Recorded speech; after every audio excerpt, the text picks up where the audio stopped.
नया भारत नया कानून। 150 साल के बाद 3 अंग्रेजी कानून खत्म हो गए हैं और 3 नए भारतीय कानून लागू हो गए। इसके एक नहीं अनेक फायदे हैं। सबसे पहला फायदा कि गुलामी की सोच खत्म होगी। पहले उसका नाम था इंडियन पिनल कोड, उसमें इंडिया शब्द था। अब उसका नाम हो गया है भारतीय न्याय संहिता। तो अब भारत आ गया, इंडिया की जगह भारत आ गया। पहले वाले कानून का नाम था इंडियन एविडेंस एक्ट, नए वाले का नाम है भारतीय साक्ष्य संहिता। तो वो भी इंडिया गया, भारत आ गया। आम आदमी के लिए इसमें बहुत फायदे हैं। पहली बात तो ये कि जहां आपके साथ अपराध हुआ है वहीं जाके एफआईआर कराना जरूरी नहीं है। जैसे मान लीजिए आप बंगाल में थे, वहां आपके साथ कुछ मारपीट हो गई, अब वहां से आप भागे, वहां आपके पास डर के मारे इतनी हिम्मत नहीं पड़ी कि आप वहां एफआईआर करा सको, तो आप दिल्ली आ जाओ और दिल्ली में जाके एफआईआर करा दो कि बंगाल के इस थाने में इस स्थान पे आपके साथ ये हुआ है, आपकी एफआईआर रजिस्टर हो जाएगी। दूसरा फायदा, ये एफआईआर लिखने की एक टाइमलाइन फिक्स हो गई है। तीसरा फायदा, पुलिस की जांच कंप्लीट करने की भी टाइमलाइन फिक्स हो गई है। चौथा फायदा, जब चार्जशीट कोर्ट में फाइल हो जाएगी तो 60 दिन के अंदर मजिस्ट्रेट के लिए, जज के लिए चार्ज फ्रेम करना अनिवार्य होगा। देखिए क्रिमिनल लॉ कैसे चलता है। सबसे पहले शिकायत की जाती है, शिकायत करने के बाद पुलिस उसकी देखती है कि शिकायत ठीक है या नहीं है, थोड़ा एक प्राइमा फेसी उसकी जांच करती है, फिर वो एफआईआर लिख देती है। एफआईआर के बाद जांच होती है, फिर वो चार्जशीट बनती है, वो चार्जशीट फाइल की जाती है। उसके बाद मजिस्ट्रेट उस पर सुनवाई करते हैं, 1-2 सुनवाई करने के बाद चार्ज फ्रेम करते हैं। तो अब इस सभी 4 के चारों प्रोसेस का टाइम फिक्स हो गया। एफआईआर करने की टाइम फिक्स, जांच करने की टाइम फिक्स, चार्जशीट फाइल करने की टाइम फिक्स और जज के द्वारा भी चार्ज फ्रेम करने का टाइम फिक्स हो गया। इसके अलावा जो सबसे इंपॉर्टेंट है, जब पूरी बहस पूरी हो गई तो कई बार ऐसा भी देखा जाता है, बहस पूरी हो जाती है, जज साहब जो है उस मुकदमे को 6 महीने बाद उसका फैसला सुनाते हैं। उसकी भी टाइम फिक्स हो गई है कि सुनवाई के 60 दिन के अंदर आपको मुकदमे का 45 सुनवाई कंप्लीट करने के 45 दिन के अंदर आपको फैसला सुनाना ही सुनाना है। तो आप, मुझे ऐसे लग रहा है कि इस पूरे के पूरे अगर आप इसका स्ट्रक्चर देखें तीनों कानूनों का, तो हम धीरे धीरे जस्टिस विद इन ईयर की तरफ आगे बढ़ रहे हैं। मैं ये नहीं कह रहा हूं कि ये 3 कानून लागू होते ही 1 साल के अंदर मुकदमों का फैसला शुरू हो जाएगा, लेकिन मैं ये कह रहा हूं इन तीनों कानूनों के बाद 1 साल के अंदर जो फैसला होना चाहिए उसकी तरफ आप आगे बढ़ चुके हैं। इसमें स्नैचिंग को बहुत सीरियस ऑफेंस बना दिया है। आप देखते रहते हैं चेन स्नैचिंग होती रहती है, मोबाइल स्नैचिंग होती रहती है, आए दिन झपट्टा मारी चलती रहती है, उसको गंभीर अपराध बना दिया है। आतंकवाद को इसमें शामिल कर लिया है, पहले उसमें नहीं था।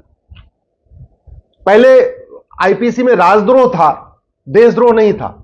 यानी शासन की बुराई करना, शासन के खिलाफ कुछ करना अपराध था, लेकिन देश के खिलाफ कुछ करना अपराध नहीं था। अब उल्टा हो गया, शासन के खिलाफ आप कुछ भी करिए कोई फर्क नहीं पड़ेगा, लेकिन अगर आपने देश के खिलाफ कुछ किया तो गंभीर अपराध माना जाएगा। तो अब राजद्रोह की जगह देशद्रोह आ गया है। अच्छी बात यह है कि अगर आप देश के बाहर बैठ के कुछ करते हैं तो भी आपको यहां घसीटा जा सकता है। आप भारत के अंदर से भारत के खिलाफ कुछ करिए या भारत के बाहर बैठ के पन्नू जैसे या खालिस्तानी तरीके कुछ करिए, तो भी आपके खिलाफ ये मुकदमा यहीं दर्ज हो जाएगा और ये जो भारतीय न्याय संहिता है उसमें इसको शामिल कर लिया गया। जो भारतीय साक्ष्य संहिता है उसमें इलेक्ट्रॉनिक एविडेंस को भी एविडेंस मान लिया गया। चूंकि जो इंडियन एविडेंस एक्ट था वो 1872 में बना था, अंग्रेजों ने बनाया था, और जब 1872 में बनाया था उस समय ना उसमें मोबाइल होता नहीं था, फोन होता नहीं था, व्हाट्सएप चैटिंग होती नहीं थी, टेलीग्राम होता नहीं था, ये सब कुछ होता नहीं था। तो इलेक्ट्रॉनिक एविडेंस को इंडियन एविडेंस एक्ट में एविडेंस नहीं माना जाता था। लेकिन अब नई वाली जो भारतीय साक्ष्य संहिता है इसमें सारे इलेक्ट्रॉनिक एविडेंस को भी एविडेंस माना जाएगा। आपने व्हाट्सएप चैटिंग किया, आपने एसएमएस के जरिए चैटिंग किया, आपने फोन के जरिए चैटिंग किया, चाहे आपने व्हाट्सएप कॉल के जरिए चैटिंग किया, टेलीग्राम कॉल करके चैटिंग किया, या कोई और ऐप यूज करके चैटिंग किया, या ईमेल के जरिए चैटिंग किया, या इंस्टाग्राम के जरिए चैटिंग किया, सारे के सारे इलेक्ट्रॉनिक जो कम्युनिकेशन है माध्यम, वो सब के सब एविडेंस माने जाएंगे। तो इससे भी सजा दिलवाने में काफी मदद मिलेगी।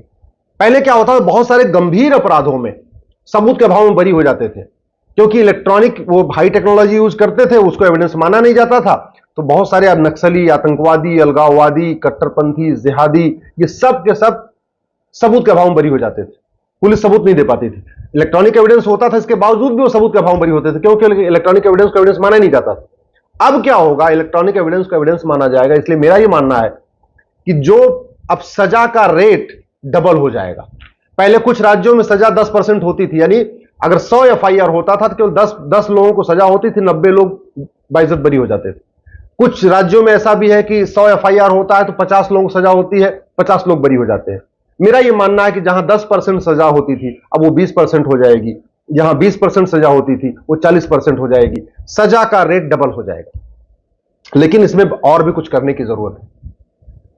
जो 3 नए कानून आए हैं, इसमें झूठ बोलने को गंभीर अपराध घोषित नहीं किया गया है, झूठी शिकायत को गंभीर अपराध घोषित नहीं किया गया है, झूठी गवाही को गंभीर अपराध घोषित नहीं किया गया है, झूठे हलफनामा को गंभीर अपराध घोषित नहीं किया गया। यानी मान लीजिए कोई बलात्कार का झूठा मुकदमा दर्ज कराता है, छेड़छाड़ का झूठा मुकदमा दर्ज कराता है, SC/ST एक्ट का झूठा मुकदमा दर्ज कराता है, तो उसको कोई सजा नहीं होगी। तो जो मिसयूज है वो चलता रहेगा। फायदे अनेक हैं, लेकिन जो कानून का मिसयूज हो रहा था, दहेज का झूठा मुकदमा, छेड़छाड़ का झूठा मुकदमा, बलात्कार का झूठा मुकदमा, SC/ST एक्ट का झूठा मुकदमा, उसके लिए इस कानून में कोई प्रावधान नहीं है। इसलिए मैं सरकार से निवेदन करता हूं, झूठी शिकायत, झूठा मुकदमा, झूठी जांच, झूठी गवाही, झूठी चार्जशीट, इसको भी गंभीर अपराध घोषित करें। दूसरा, झूठ पकड़ने के लिए नार्को पॉलीग्राफ ब्रेन मैपिंग को मैंडेटरी करें, अनिवार्य करें, उसको भी एविडेंस माना जाए। नार्को पॉलीग्राफ ब्रेन मैपिंग को, जितने व्हाट्सएप वगैरह तो अब मान लिया गया, लेकिन अभी न तो झूठ पकड़ने के लिए नार्को पॉलीग्राफ ब्रेन मैपिंग अनिवार्य किया गया है, और बाई द वे अगर मान लीजिए पुलिस कैसे भी करके ऑर्डर कर भी लेती है, उसका एविडेंस नहीं माना जाएगा, उसका एविडेंस मानना जरूरी है। जैसे ही झूठी शिकायत गंभीर अपराध होगी, मैं गारंटी के साथ कहता हूं 50% मुकदमे अपने आप खत्म हो जाएंगे। भाई होता क्या है, वसीयत लोग फर्जी बनवा लेते हैं, विरासत लोग फर्जी बनवा लेते हैं, आधार फर्जी बनवा लेते हैं, राशन कार्ड फर्जी बनवा लेते हैं, वोटर आईडी फर्जी बनवा लेते हैं, फर्जी गवाही देते हैं, होता कुछ नहीं है। तो जब यह गंभीर अपराध हो जाएगा, फर्जी डॉक्यूमेंट बनवाना गंभीर, भाई जितने घुसपैठी आते हैं भारत में वो यही तो करते हैं, झूठा आधार बनवाते हैं, फर्जी आधार, फर्जी राशन कार्ड, फर्जी ड्राइविंग लाइसेंस, फर्जी वोटर आईडी, सब कुछ बनवा लेते हैं। लेकिन उस फर्जी वाले के खिलाफ इसमें कोई धारा नहीं है। तो मैं सरकार से यह भी निवेदन करता हूं, फर्जी डॉक्यूमेंट क्रिएट करने के लिए आप 10 से 20 साल सजा का प्रावधान करिए, गंभीर अपराध घोषित करिए। झूठ बोलने को भी गंभीर अपराध, झूठी गवाही को भी गंभीर अपराध, झूठे एफआईआर को भी गंभीर अपराध घोषित करिए। जो पुलिस वाले झूठी जांच करते हैं उसको गंभीर अपराध घोषित करिए। कई बार जज झूठा फैसला दे देते हैं, गलत फैसला देते हैं, उसको भी गंभीर अपराध घोषित करिए। और सबसे इंपॉर्टेंट, झूठ पकड़ने के लिए नार्को पॉलीग्राफ ब्रेन मैपिंग कानून बनाइए। और जो अभी भी बहुत सारे अपराधों के लिए अलग अलग कानून चल रहे हैं, उसको अब मर्ज करने की जरूरत है। एक देश एक न्याय संहिता, one nation one judicial code. भारतीय न्याय संहिता जो बनी है, इसमें आतंकवाद को शामिल कर लिया, रेप वाला जो पॉक्सो वाला केस था उसको भी इसमें शामिल कर लिया, साइबर क्राइम को भी शामिल कर लिया है। लेकिन अभी भी कम से कम 50 और कानून अलग से चल रहे हैं। घूसखोरी का अलग कानून, जमाखोरी का अलग कानून, मुनाफाखोरी का अलग कानून, मिलावटखोरी का अलग कानून, कालाबाजारी का अलग कानून, धर्मांतरण का अलग कानून, घुसपैठ का महाघटिया कानून 1946 वाला फॉरेनर एक्ट, उन सबको मर्ज करके एक one nation one penal code, one nation one police code, one nation one judicial code, ये अगर बना दिया जाए तो जस्टिस विद इन ईयर शुरू हो जाएगा। मेरा यह मानना है, जैसे ये 3 नए कानून बने हैं, ऐसे बहुत जल्द ही 1861 का जो पुलिस एक्ट है उसको भी खत्म कर दिया जाए और 1861 के पुलिस एक्ट की जगह एक नया कानून लाया जाए, भारतीय पुलिस संहिता। अच्छा, लफ्ज जिहाद इसमें आ गया है, ये बड़ी अच्छी बात है कि लफ्ज जिहाद की जो धारा इसमें आ गई है। इसलिए राज्यों पे डिपेंड होने की जरूरत नहीं है, लफ्ज जिहाद पूरे देश में एक अपराध हो चुका है। लेकिन पूरे देश में घुसपैठ अभी अपराध नहीं हुई, घुसपैठ इसमें शामिल नहीं है। तो मैं सरकार से कहूंगा, इसी भारतीय न्याय संहिता में एक चैप्टर डालिए, ऑफेंस रिलेटिंग टू इन्फिल्ट्रेशन, और घुसपैठियों और उनके मददगारों की 100% प्रॉपर्टी जब्त करने, नागरिकता खत्म करने, आजीवन कारावास देने के लिए प्रावधान करिए। दूसरा, इसमें धार्मिक भावना आहत करना तो अपराध है नई वाली भारतीय न्याय संहिता में, लेकिन झूठ बोल के, लालच देके, धोखा देके धर्मांतरण कराना अपराध नहीं। तो मैं सरकार से भी निवेदन करता हूं, जो ऑफेंस रिलेटिंग टू रिलीजन है उसी में 2 नई धारा जोड़ दीजिए, और साम दाम दंड भेद द्वारा धर्मांतरण कराने को गंभीर अपराध घोषित करिए। धर्मांतरण कराने वाले मिशनरियों और जिहादियों की 100% संपत्ति जब्त करने, उनके मददगारों की, क्योंकि जो धर्मांतरण होता है ऑर्गेनाइज क्राइम होता है, उनके मददगारों की भी प्रॉपर्टी जब्त करने, उनकी नागरिकता खत्म करने और आजीवन कारावास देने का प्रावधान करिए। सरकार से मैं यह भी निवेदन कर रहा हूं, इस कानून में जो लैंड जिहाद चल रहा है, जो सड़क के किनारे, रेलवे के किनारे जगह जगह अवैध निर्माण हो रहा है, उस पर गंभीर अपराध नहीं है। तो एक लैंड जो अवैध निर्माण किया जाता है सार्वजनिक स्थानों पे, पार्क में, सड़क किनारे, हाईवे किनारे, रेलवे किनारे, उस पे लिए भी एक चैप्टर इसमें डाल दिया जाए। देखिए उत्तराखंड में हो रहा है, हिमाचल में हो रहा है, पूरे देश में अवैध निर्माण बहुत तेजी के साथ हो रहा है, उसके लिए भी एक चैप्टर हो जाए। और भी जितने भी हमारे भारत और भारत की संस्कृति के लिए बड़े खतरे हैं, जैसे इसमें हथियारों के लिए, अवैध जो हथियारों की सप्लाई होती है, हथियार बनाए जाते हैं, उसके लिए एक चैप्टर नहीं है।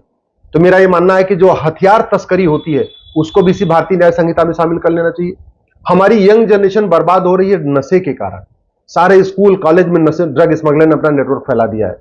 तो एक ऑफेंस रिलेटिंग टू ड्रग्स, नशा तस्करी का भी एक चैप्टर इसमें शामिल कर लिया जाए। मेरा कहने का मतलब अब अलग अलग कानूनों को सबको इसमें शामिल करके एक one nation one penal code बना दिया जाए, one nation one judicial code बना दिया जाए, one nation one police code बना दिया जाए। तो आने वाले टाइम में जस्टिस विद इन ईयर शुरू हो जाएगा, यानी डिस्ट्रिक्ट कोर्ट में भी 1 साल में फैसला होगा, हाई कोर्ट में भी 1 साल में फैसला होगा, सुप्रीम कोर्ट में भी 1 साल में फैसला होगा, तहसील में भी 1 साल में फैसला होगा। और सबसे बड़ी बात ये जो झूठी शिकायत होती है, झूठी गवाही होती है, झूठे मुकदमे के कारण लाखों लोग परेशान हैं, ड्रग स्मगलिंग के कारण लाखों लोग परेशान हैं, ह्यूमन ट्रैफिकिंग के कारण लाखों लोग परेशान हैं, उस पर बहुत कुछ लगाम लगेगी। देश दुनिया की खबरों के लिए बने रहे हमारे साथ, देखते रहिए न्यायिक नायक न्यूज। अगर आपको वीडियो पसंद आया तो वीडियो